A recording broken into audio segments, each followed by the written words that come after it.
Elizabeth Clare Prophet, noted author, lecturer, and educator, interviews the special people who provide the missing dimension to the news that affects you. Courageous men and women from all over the world who have taken a stand for truth and justice and become spokesmen for the flame of freedom. Listen now as Elizabeth Clare Prophet and her guest discuss critical issues of the day. This week, Mrs. Prophet talks with Dr. Virginia Livingston Wheeler and her husband, Dr. Owen Webster Wheeler, co-directors of the internationally acclaimed Livingston Wheeler Medical Clinic in San Diego, California. Together, these two distinguished physicians have treated over 10,000 cancer patients with their revolutionary immunotherapy program. As an associate professor of biology at Rutgers University, Dr. Livingston Wheeler discovered the microbe that she believes to be the causative agent of cancer. Welcome to Summit University Forum, where the flame of freedom speaks. Our guests this evening are Dr. Virginia Livingston Wheeler and her husband, Dr. Owen Webster Wheeler. They are co-directors of the internationally acclaimed Livingston Wheeler Medical Clinic in San Diego, California. As an associate professor of biology at Rutgers University, Dr. Livingston Wheeler discovered the microbe that she believes to be the causative agent in cancer. She has received many large grants for her continued research in this field. Together, these two distinguished physicians have treated over 10,000 cancer patients with a revolutionary immunotherapy program practiced at their clinic. Dr. Livingston Wheeler is the author of several books, including The Conquest of Cancer, Vaccines and Diet, and Food Alive. Good evening, and God bless you, and welcome to Summit University Forum. Well, thank you for the honor of having us so that we can express to you what our goals are and what we hope for in the future. Thank you so much, and to the people who are here to hear from us. It's indeed our privilege. I think it comes as somewhat of a surprise to the average person to know that he already contains this progenitor cryptosides, and that at any time that which is dormant can become active. What are the signs that a person should watch, both in his body, his awareness, and in his diet, that would tell him that he could be on the verge of the activation of this hidden killer? Actually, the microbe is life-giving too, but when it goes into its pathogenic stage, then there are symptoms of that. Of course, the American Cancer Society has given 7 symptoms. 7 symptoms. Could you give them? Generally speaking, changes in bowel habits, appearance of moles that change, changes in menstrual cycles, appearance of lumps anywhere. All of these things show up, so that you should know your own body quite well and be sure that you have good bowel habits, that you're eating healthful food. Our fast chain markets are very bad for us because the chickens are often quite diseased, and cooking them is not necessarily enough, so that you establish intestinal changes, and then rectal bleeding, vaginal bleeding, lumps anywhere, changes in general habits, texture of the skin, all of these things, or sudden weight loss, a cough, for instance. All of these are the signs. But I think if you maintain a healthful life, most of these things don't happen, although as you get older, age can cause your immune system to drop, particularly older people who are trying to live on Social Security, and they're eating coffee and coffee cake, or some of these poor souls are making meatloaves out of dog food. And as you know, dog food is usually the meat that's condemned from the slaughterhouse and is turned into food for animals. And also, I think a lot of sick animals transmit disease to people. To their owners, right in their own homes. Yes, they do. And we don't know that the dog is sick, necessarily. No, not really. And feline lymphomatosis, that's cat leukemia, is believed to transmit to children and to pregnant women. And so your cat can transmit it to you also.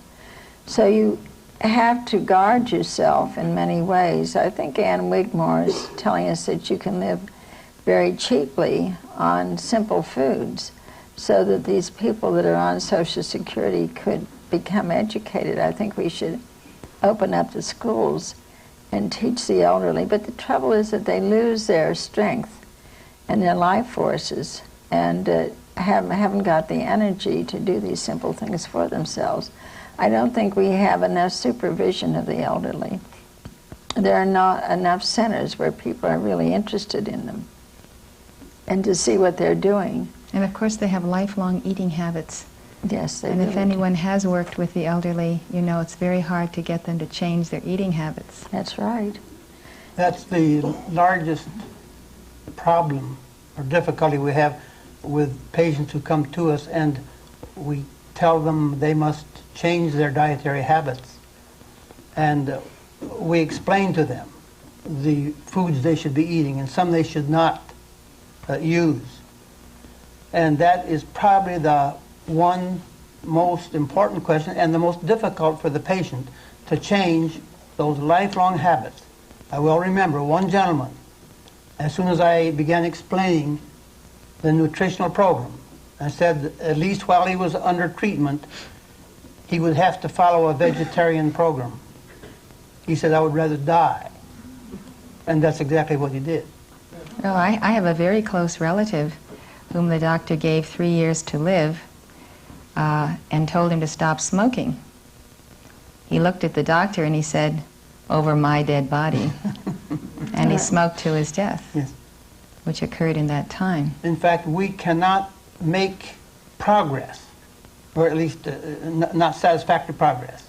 I've never yet seen a person get well who continued to smoke, regardless of where his cancer might be, even if it was in his big toe. It will not heal if he continues to smoke. Of course, you believe that cancer is everywhere in the body, It's a systemic disease. that it's not simply local because you see it there. If it wasn't a disease of the whole body, treating the immunity would mean nothing. Of course, you've said you do not treat cancer or cure cancer, No. but that you help the body to heal itself That's it. and give the people the opportunity to get on live foods and find their restoration in God That's it. and in their oneness with the light that is the purging light. I would really like to hear, what are the foods you recommend? How do we cook them? When do you allow people to eat any form of meat or fish?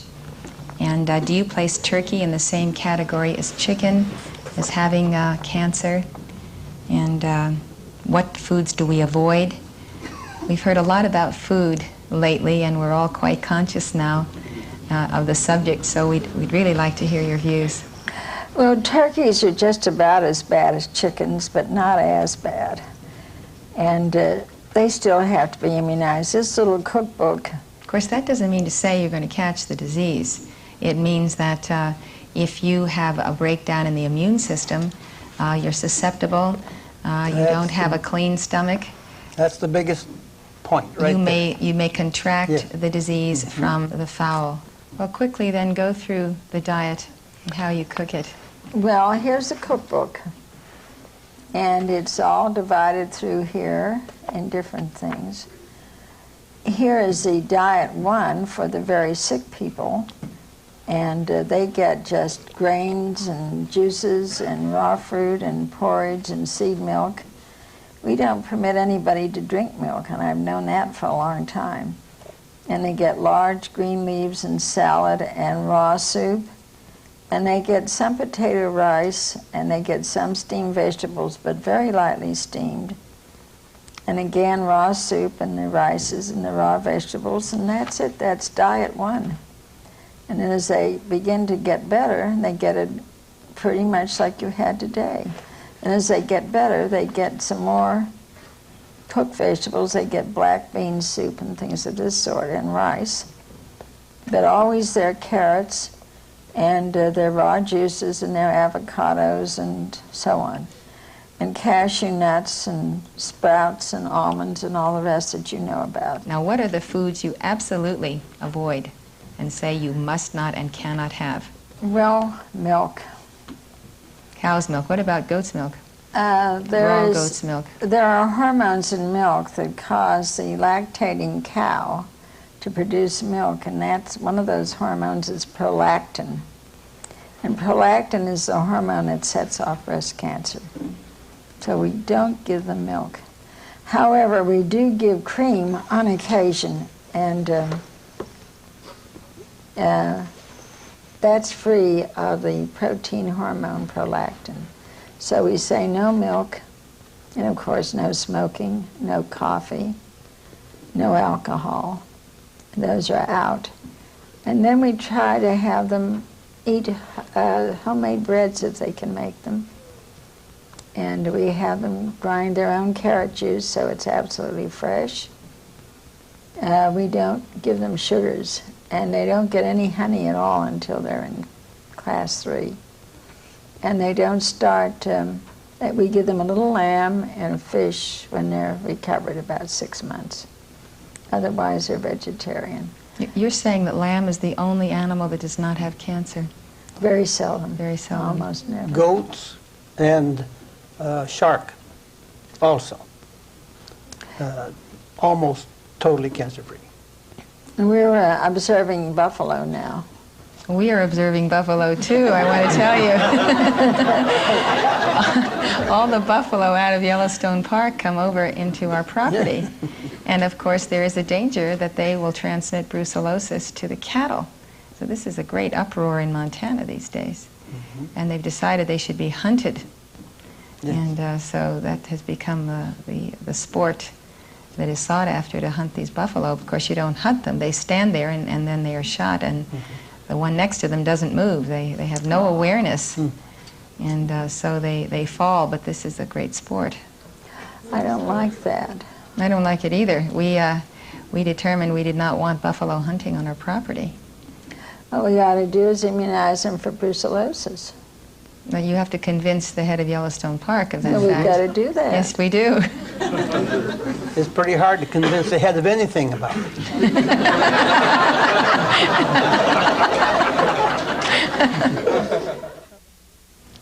Well, the other thing about this whole program you have, I understand that at times you recommend blood transfusions for your patients, and I would like to know if cancer can be transmitted through the blood and blood transfusions, as AIDS can be transmitted, and when you do recommend this procedure.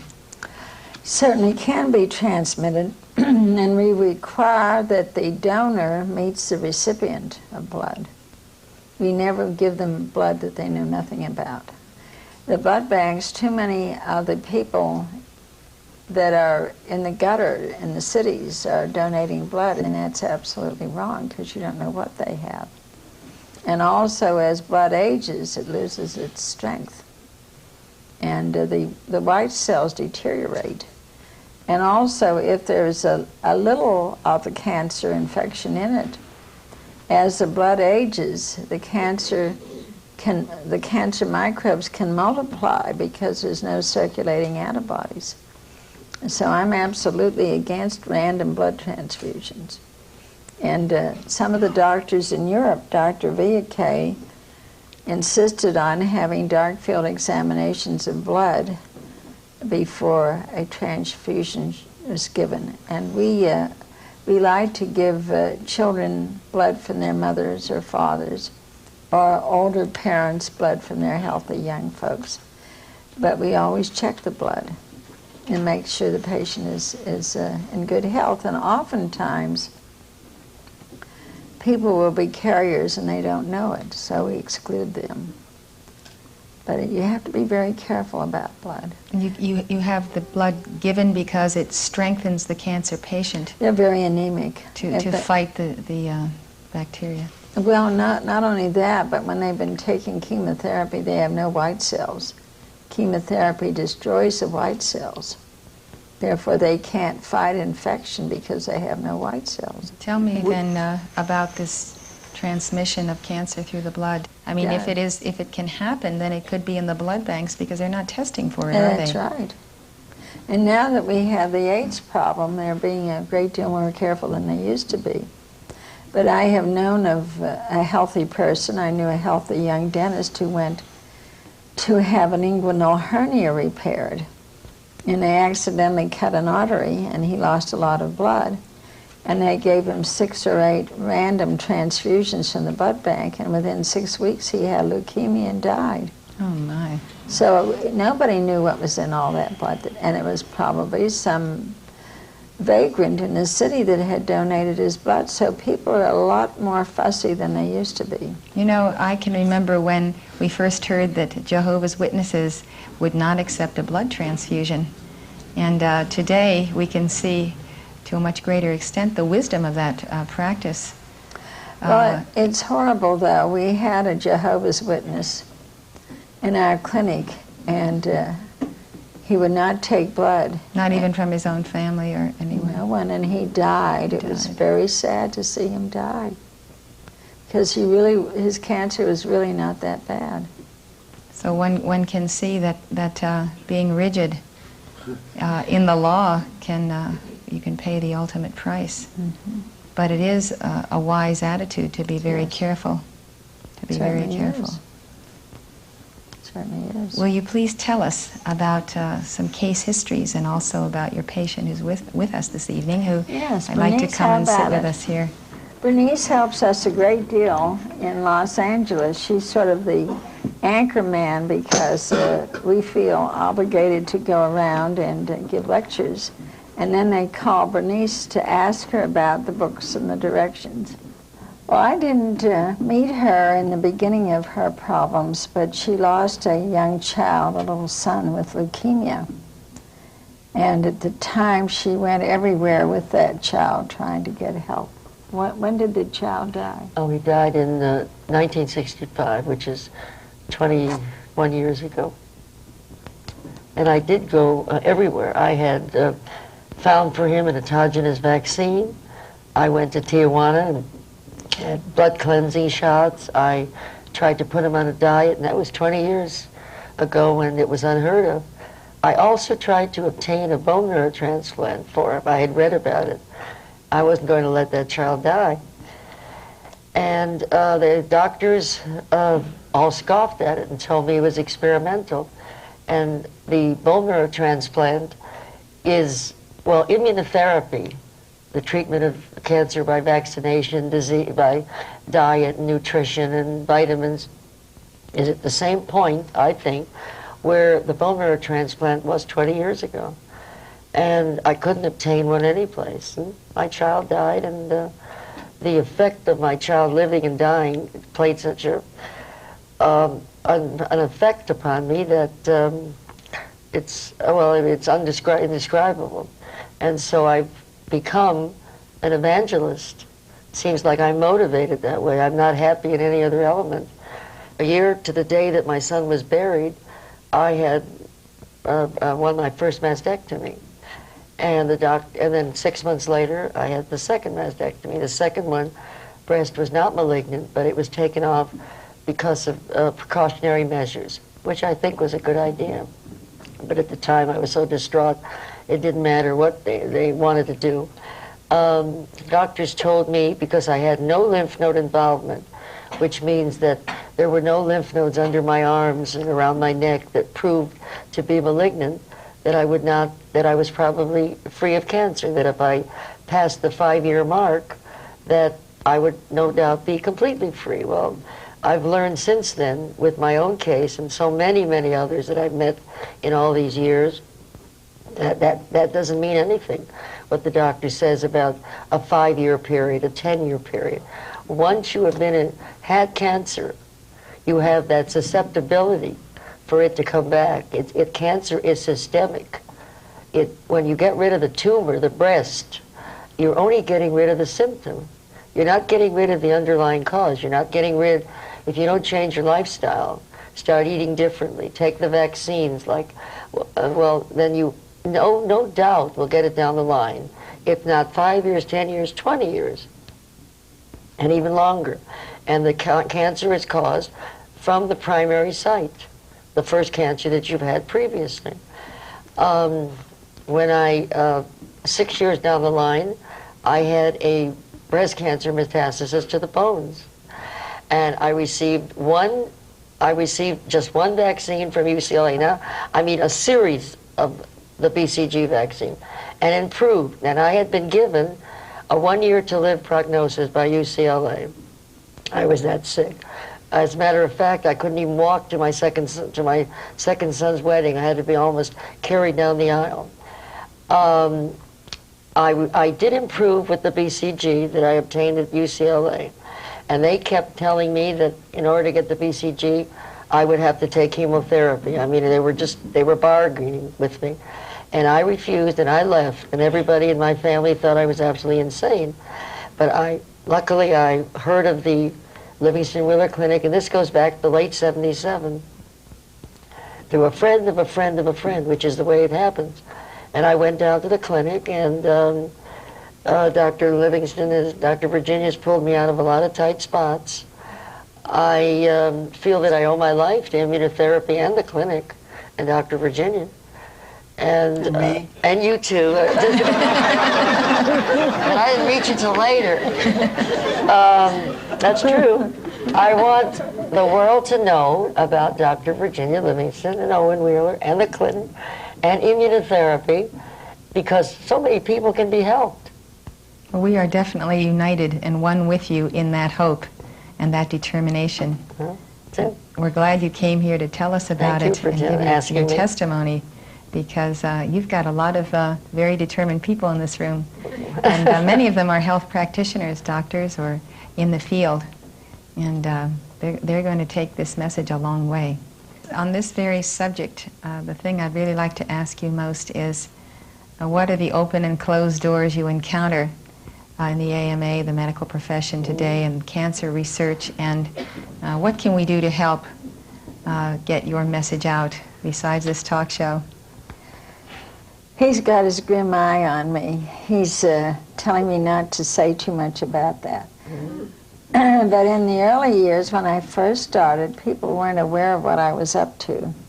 And I had a lot of grants in the American Cancer, the Damon Runyon, the Reader's Digest, and so on, and I was under Rutgers University. And I had a laboratory in Newark, and things went along fairly well. Didn't you get a grant from Sloan Kettering also? No, I won an award of $750,000. And that was because they sent out people to look at the cancer clinics and they just laboratories, and they awarded me $750,000. And I was in seventh heaven. I thought, oh boy. And I also had the unpleasant job of looking after all the dying cancer patients in the hospital who were on chemo. But I wasn't allowed to prescribe anything. I just watched them as they died. I tried to make them comfortable. But after I won this wonderful award, $750,000, I thought, now we're going to really get going. And the hospital with Sloan Kettering got the other half of the award. Decided to put in a cobalt machine and put a wing on the hospital. My. So I was so infuriated that I quit and left town. It made me so angry to think that after all I'd suffered and gone through to do this. We'd gone to Europe and met all the people there who were doing similar work, and we formed an international leukemia society, and in spite of all that, my hard-earned prize was taken over by the hospital and used for a machine. And we were at a meeting in Dallas, I believe it was, and I encountered the people who were doing the machines. And so they got up on the platform and said what we needed was a large Betatron in every village. And I became incensed, and I waved my test tubes and said, you don't need that, you just need a test tube to treat the disease immunologically. And they almost pushed me off the platform. I almost got knocked down. And that was just a terrible situation at the time. And that was when the hospital and the university took over our funds, and I quit. So I moved out to California and became a school doctor at that time. And I just practiced medicine for quite a while. And Dr. Diller, who worked with me, was a very famous professor at Lankenau in Philadelphia. And she was invited to give a paper, and she kept insisting on our work being important, and the research was very important. And then eventually I was asked to treat the dentist, and then I had a fairly sizable house in San Diego, and the Mormons heard that I had been treating some people, so they began sending people to stay at my house. So the next thing I knew, I was treating quite a few people at the house. And that's when I opened up the clinic and started to treat at the clinic. And that's grown since. But we were never really recognized, in spite of the distinguished people who worked with us, because it was contrary to what general treatment was and is at this time. It's not even accepted to this day that cancer is from this bacteria as a causative agent. It is as a virus. As a virus, but not as a bacteria. Well, they don't understand that, but they're beginning to. But they all accept the fact that cancer is an infection now. Do they accept that it's communicable? Yes. They do. You don't hear that Well, much. they don't say it from person to person because they're afraid to say it, but they say it from animals. Because if you inject an animal with the, quote, virus of sarcoma 180 or the cells, the animal dies.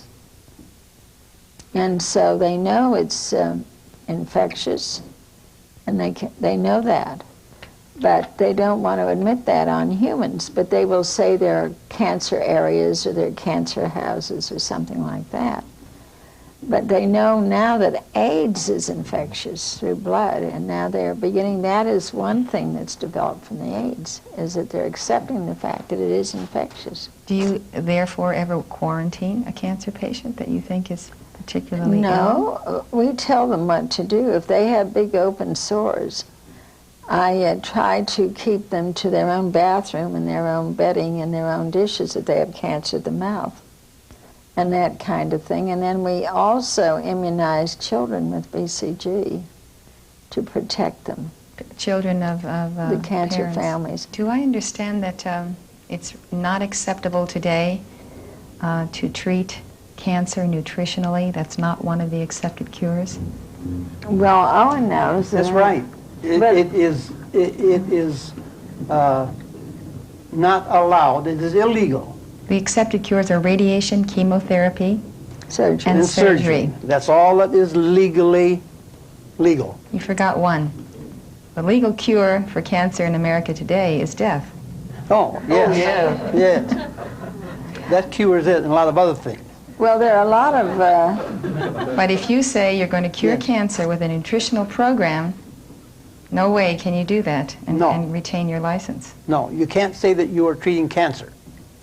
You can say you're treating cancer patients, but you can't say you're treating cancer. And what you are doing for them is giving them strength, helping their immune Yes. system, showing them a new way of life, but anything but treating their cancer, or you do diagnose it, so you do diagnose. They come with their diagnosis. So you don't even need to. No, we don't have to diagnose it. In fact, almost all of our patients have already been treated to the limit before they come. We almost never get a patient who has not been treated Like elsewhere. Denise here. We get them occasionally, and some have only gone part way through the treatment. Even that is fairly rare. Most all of them have had everything that traditional medicine can give them. And when that failed, then they come seeking final help. And even on that basis, many of them do build up a good immunity that gets them well. Could you comment on Laetrile and other therapies that are used outside of this country, whether in Mexico or abroad? And there is injections that people are getting today to rejuvenate the immune system. I don't know if you know that, can tell us about that, is happening in Europe. Well, Owen doesn't like me to talk about Laetrile, but I'll do it anyway. Well, I don't care if you talk about it. You can do what you want to, as you usually do anyway. But, but I just don't want you to say anything that would sound like you are recommending it, because I don't think that should be said. It has some advantage, but it doesn't cure cancer, and the doctors using it know that. Well, I have a great curiosity, and every time I hear about something new, I have to go immediately and find out. And of course, that could be my downfall. But anyway, in the early beginning, there was a woman called Cecile Hoffman who had colon cancer. And she had heard about Laetrile and knew it was illegal in this country, so she got I think they were using it in Canada. And she found Dr. Ernesto Contreras, whom you may have heard of, to give it in Tijuana. And she went down there and took the Laetrile, and I think she lived 6 years. But anyway, she had a number of meetings, conferences in San Diego, and I wanted to see what was going on. So I went down, and I liked Cecile Hoffman very much. She was very earnest and sincere, and I wanted to know what was happening. Then I went down to meet Ernesto Contreras, and I found him an honorable Christian man, and he was doing the best he could. However, he was totally honest. He said he thought the Laetrile helped the pain, and but he didn't think it was much of a cure. He said only a few people were remitted, but he felt that it was better than nothing. It's the first time I've heard this said about Laetrile. Though many people think it's a cure. It's not at all. But one thing I think that Laetrile did is it stimulated the appetite, and people ate better, and it contains, benzaldehyde. And benzaldehyde had been used in Japan as a means of treatment, but I didn't see any great result with that either. And so I just felt that Laetrile was not my cup of tea, and I left it alone. But I think that as far as abscisic acid is concerned, there may have been some value in the raw seeds and nuts. But the trouble is that so many people began to synthesize it and were actually using it as a way of making money. But I never felt that way about Dr. Contreras, and he's recently had a heart attack. And he wrote me and told me about it, and I told him that I respected him and loved him for what he tried to do.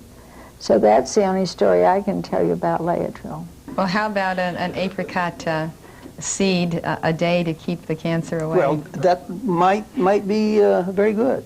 There is cyanide you've got to look out for. What's the cyanide in the apricot? It's in the apricot. But let me tell you about the cyanide. Sure, there is a cyanide molecule in, or part of the molecule, in the apricot kernel, in Laetrile.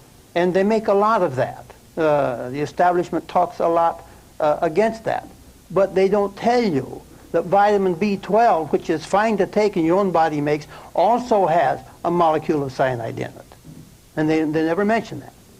So I just wanted you to know that. But a child eating too many apricot pits really could get sick. Yes. So what would you say would be the safe amount on a monthly basis? Don't a couple? I think you're better off with abscisic acid. Taken right out of your wheatgrass juice, right? Well, out of all the food, we have a list of foods that are rich in abscisic acid, and that does very well for you, and it doesn't get you in trouble. Good. Well, I want to mention it because I know that people have had that habit of taking those little seeds. And some of them are all right. Are there any other practices or drugs that you know about that are helpful or non-helpful, including this treating of the immune system? Well, of course, the best way for leukemia is the bone marrow transplant if you can get it. And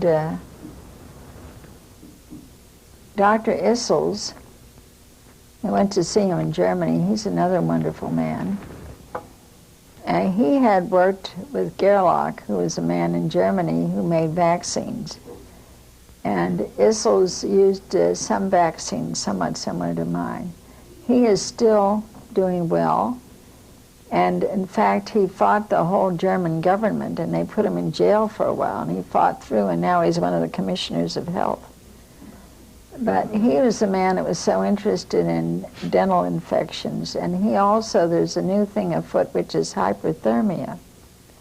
And that's where, at first, my father was one of the discoverers of the use of hyperthermia. He was an MD, and he used it in treating syphilis. In the old days, they gave high temperatures to people, and that burned out the syphilis, until they found penicillin, which cures it in 48 to 72 hours now. But hyperthermia is quite a vogue, and there's a big center here. I've been watching it very closely. I almost opened one myself. But there are probes that can go into the lung and bring intensive heat to that area and destroy the tumor. But unfortunately, it doesn't destroy it elsewhere, and the remission may only be 6 months or so. But I've been trying to see whether if we immunize at the same time that we were using the hyperthermia, that might work. And now they're using laser beams, and they're introducing different dyes that sensitize the cancer cell to laser beams. But I've been looking into that too. But the difficulty is there's always a wave of enthusiasm in the beginning. And I brought a young doctor over from India and thought I would do hyperthermia. But as I followed 50 cases, I found that it wasn't really that good. So now I'm in a little bit of doubt. I'm still sending an occasional patient up here to receive hyperthermia. You do all the things that you can think of for your patients. And you send them around to the best surgeons that you have. There's a very good surgeon in San Diego who, there was a man who had cancer of the esophagus, and between the radiation, the treatment and everything, he couldn't swallow anymore. So this particular doctor made him a new esophagus, and he's still well because his tumor finally burned out with surgery, radiation, and immunotherapy, but he had no esophagus left. So doctor made him a new one. And we have lots of interesting things that can be accomplished for different people that the surgeons and different ones have a lot of courage to go ahead and do. We're still doing a lot of research, things that we can't tell you about now, but I can say that Virginia has never stopped doing research since she started 40 years ago. We're still doing it, heavy into it, in addition to seeing cancer patients and getting good results.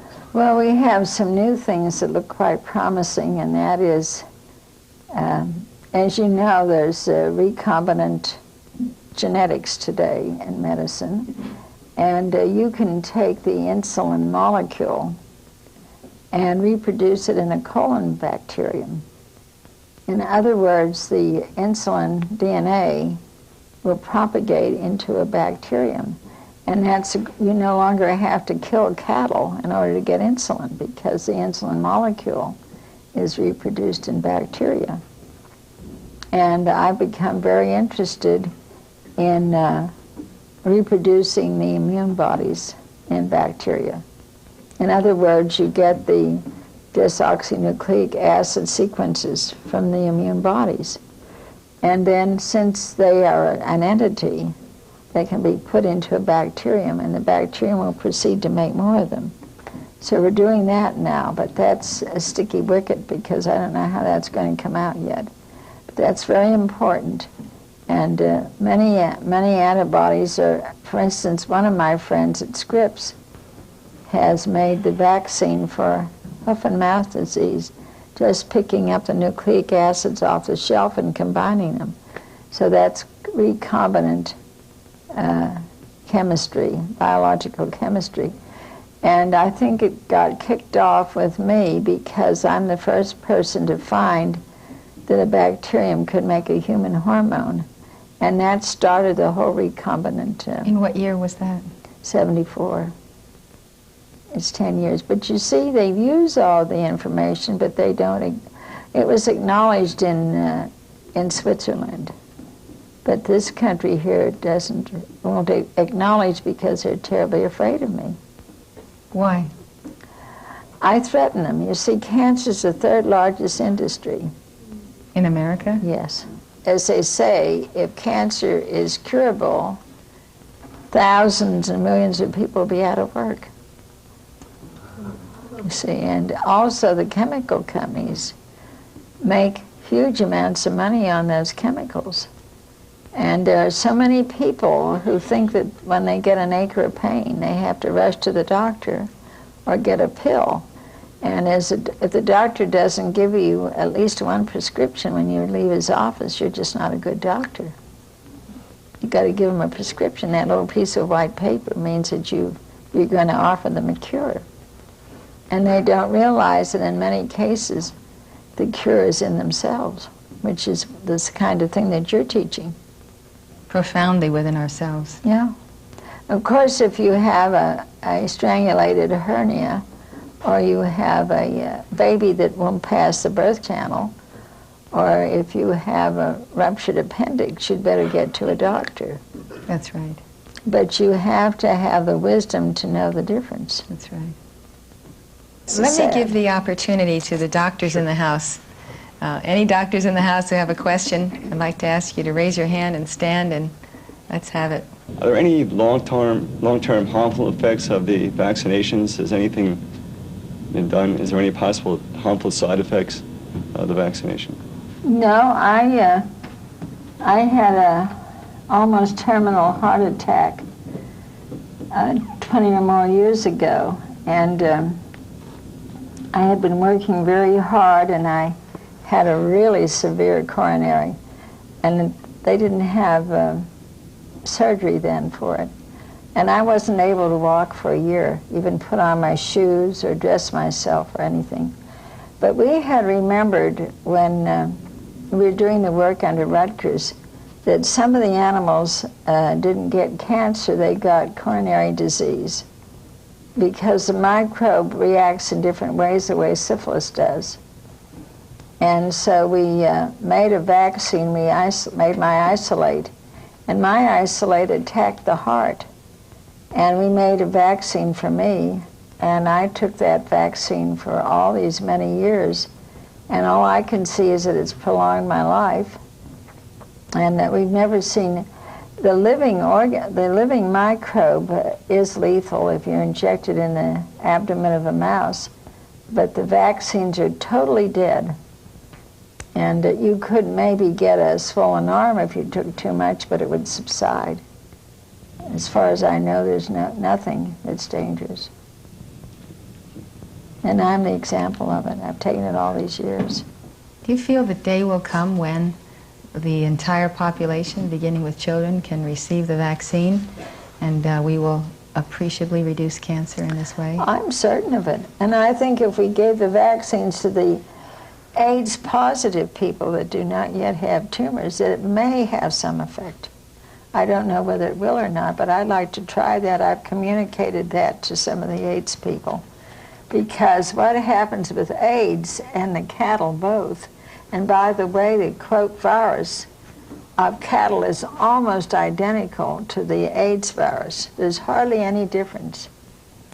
And we are hoping that before the disease breaks out, that if you build up the immunity, there's certain people and certain cattle that are positive, but they don't develop the disease. Although the cattlemen tell us that most all of them as they age do develop it.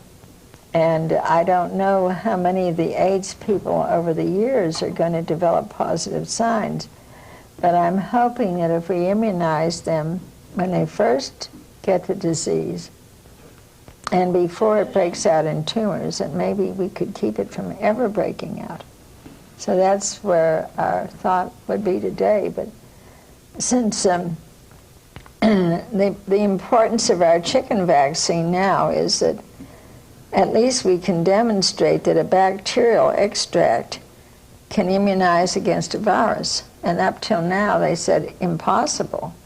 So they never wanted to accept our vaccines because they were not virus-derived. So there were many people. I had the good luck to be able to travel around the world for many years and meet with people everywhere. And there was a Dr. Mori in Italy who said there are no such things as viruses. They're fractions from bacteria that have lost their cell wall. So that had impressed me enormously, and I remembered that. And that was why I was willing to try to make a vaccine from a bacterium because of Mori's teachings. And there have been great people all over the world for 100 years and who've known about this bacterium and this whole disease. And I was very fortunate to be able to go to Europe and to get together some international congresses. And we shared ideas, but of course some of them were persecuted. Villequet, who was head of the blood bank of France, was persecuted. He became so ill he had to give up. He said over and over again, we must not transfuse until we look at the dark field. We have to see what the patient's health is. Don't use them. And they persecuted him, and he was professor in Paris. And he just finally gave up. He was so persecuted. And that's what happens. People get older, they get tired, they get run down, and they can't keep doing it. Can't keep on the fight. They can't keep on, and that's why we need a strong lobby in Washington. But if we don't get young, enterprising doctors like you people to carry on the fight, it's going to go down the tubes when we're gone. There's a Dr. Gerlach who had the finest animal research laboratory in the world in Vienna. And he had isolated the organism before I did, and I didn't know anything about it. But I got the book after I'd been to Europe, and he hadn't done humans. He didn't know it produced a hormone. He didn't know about the blood studies. But he had produced cancer in thousands of animals and showed that it was always this microbe. He called his book Krebs and obligator Pilzparasitismus, which means cancer and obligate fungus infection. He called the microbe a fungus. And when Hitler came, Hitler asked him to fire all the Jews in his establishment. And he said no, he wouldn't do it. And when he went to the lab next door, they had razed the laboratory. They had chopped it down, killed all his animals, and burned all his records. And he was thrown in the street. And I brought him to this country and tried to make a place for him here, but nobody would give him any accreditation. So he ended up in Africa, and eventually he ended up with Issels, who was able to take him in. But because he refused to destroy the Jews in his laboratory, that's what happened to him. And every one of them had some terrible tragedy happen to them. Every one of the Jews? No, every one of the pioneers in this world. The pioneers in this field. And I know we went to Brussels during the Brussels Fair, and we were given a royal welcome, and the head of Brussels held a town hall meeting as they did, and everything went fine. But as I looked at all these people, eventually they were persecuted and put out of business. There was a woman by the name of Clara Fonte, whose husband died of leukemia, and then she devoted her life to this work. And she decided to use her own body for an experiment, so she injected the cancer microbes in her chest wall and developed a cancer and cut it out and demonstrated it, that it was there. And they still wouldn't accept her work. And this has gone on and on and on. There was Crofton in England, Fonte in Italy, Mori in Italy, Villequet in France, and all of these people that I knew. And now they're all gone. So I feel very isolated because new people have to come because the others are gone. Part of the problem is they don't know about you. There are a lot of young people in the field who should know about you, who would find their mission in life in taking this torch and running with it. We're hoping that the Adventists at Loma Linda will help us, and maybe we can get some help, but time is running out. What about their university and their hospital? Yes, that's where not we're trying. financial aid, but I mean... You're putting your program in there. There We're is a gonna move try. on foot right now Oh, that's to good. that end. That's wonderful. But we certainly need help and safeguards so that we can do it. In other words, a lot of people have tried to pick it up who are not trained to carry it out, and then that gives us a bad name, because if they're not trained how to do it, and they do it, they're in trouble. It's like, I don't know if any of you knew Dr. Bruce Halstead. He was one of the leading oceanographers in this country. He wrote the biggest textbook on fish disease. He went into medicine, and he said a few years back, I am going to be the leading authority in this country on Laetrile. And he came down to see us, and we said, Bruce, don't do it. It's illegal. You're going to be in deep trouble. He said, well, I'm going to show that it works. And I said, don't do it. He pursued it and did it, and they took him to court, and this week he's lost his license forever. They put him in jail. And this week they said, you cannot ever be in any health industry again. And he was in jail. He had to lie on a cement floor. He didn't have any toilet paper, toothpaste, a blanket, or anything. They just threw him in on the bare floor. How long was he in jail for? Well, he was in for quite a while. And then he got out, and he still tried to defend himself. And last week we heard that he lost his license. The same thing happened to Dr. Ravisi in New York. The man that was visiting me tonight down here, he's interested in mineral balance and balance of the body as a way of helping people to health. I've never embraced that because I don't know that much about it. But Ravisi, who's an old gentleman and practicing in New York City, did a lot of chemistry balancing of the body.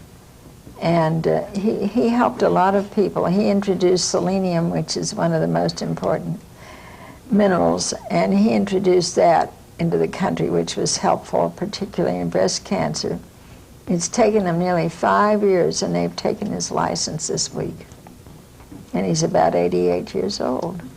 And we're all heartbroken. We all try to defend him. But they said that because he'd advocated mineral balance and they didn't understand what he was doing, they took his license away. Isn't that sad for someone of 88 years who's given his life in helping people? And many of the people that had to run for their lives, they run to Toronto, they run to South America. And I think I'm about the only one that hasn't been put out. And I think I've never done anything illegal, and we have a lot of our things in scientific journals, and a lot of people have backed us up. But whether that's going to be enough or not, the thing we have to do is get into the medical schools, get it taught, and have the young people really get interested. And I do want to say this. Nearly every day, when we can get around to get to the office, to get through with the phone calls and all of the other things that we have to do regarding the research and contacting different laboratories and checking up on things. And we've done a day's work before we get ready to go to the office many times. But we say, well, look, what are we doing this for at our age? And we say, well, there's no reason except this is God's work. We are saving lives that nobody else could save as of this day. And that's our calling. That's our work. So we go to work because it is God's work.